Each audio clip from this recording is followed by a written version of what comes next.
I see. It all makes sense. Why didn't we see this before? The world that we live in right now isn't the first, for there was another. Sup everyone, I'm a female otaku and I'm here to review episode 9 of Charlotte, and right now I'm going crazy. Just as crazy as when I reviewed the previous episode for Gakko Gurashi, okay?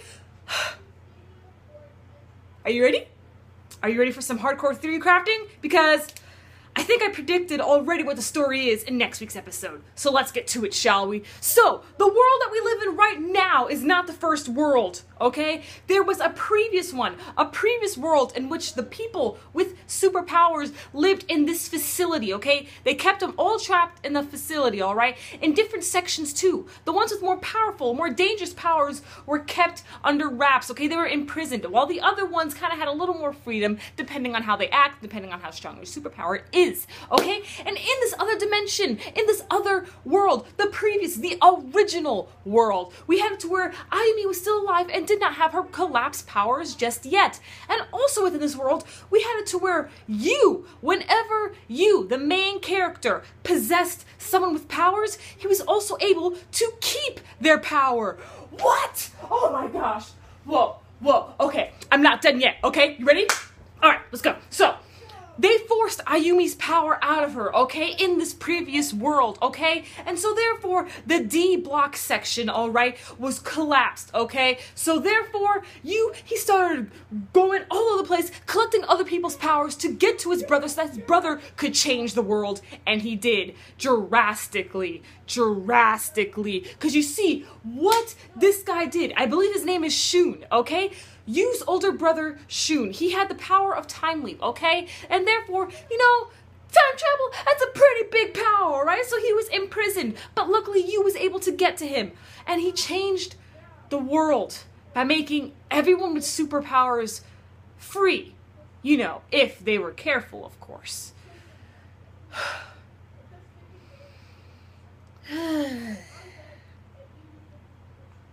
Charlotte. What have you done? What have you done? Did you just change everything we thought about you previously? Is this a bad thing?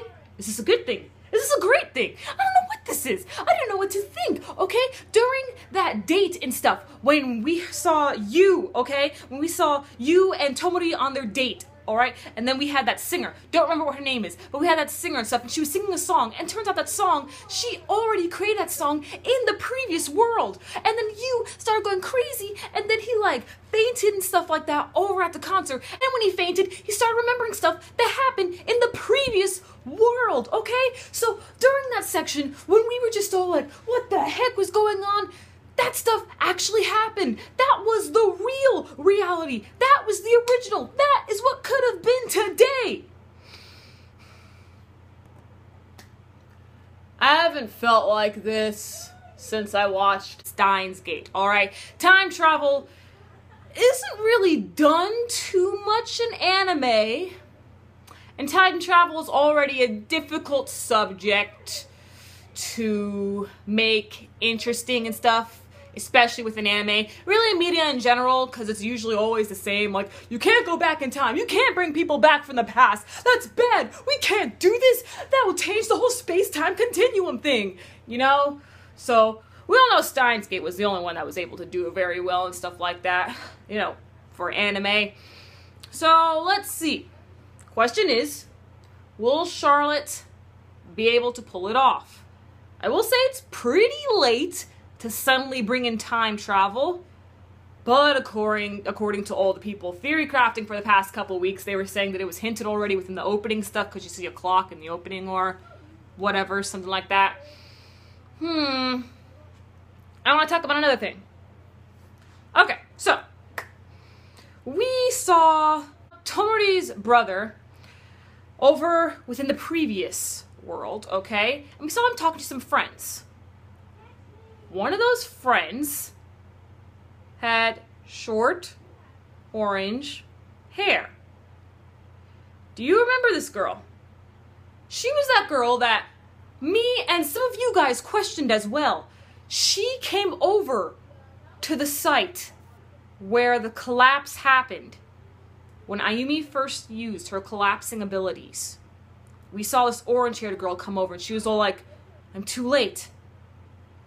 And then we also saw Kugamam? Dang it. That Kumagi. There we go. We saw Kumagi, okay? The guy who's usually always wet and stuff and can tell the people's power. Yeah, we saw him come over there too. And we were wondering, why is he there? Here's why they're there. It's because they remember what happened in the previous world, okay? That wet guy, that guy, the wet guy, okay? He knew Shun, okay? And he was just waiting for you to remember. So we're going to see that short-haired orange girl again, all right? Yo, Charlotte, what is going on? Are we about to see a masterpiece in the works?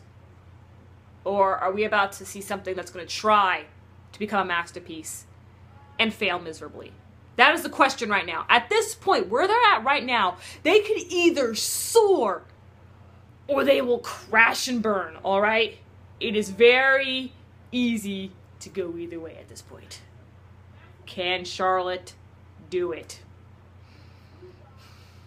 All right. I am done. So catch me tomorrow as I review God Eater and Gangsta. I'm your female otaku. Sayonara.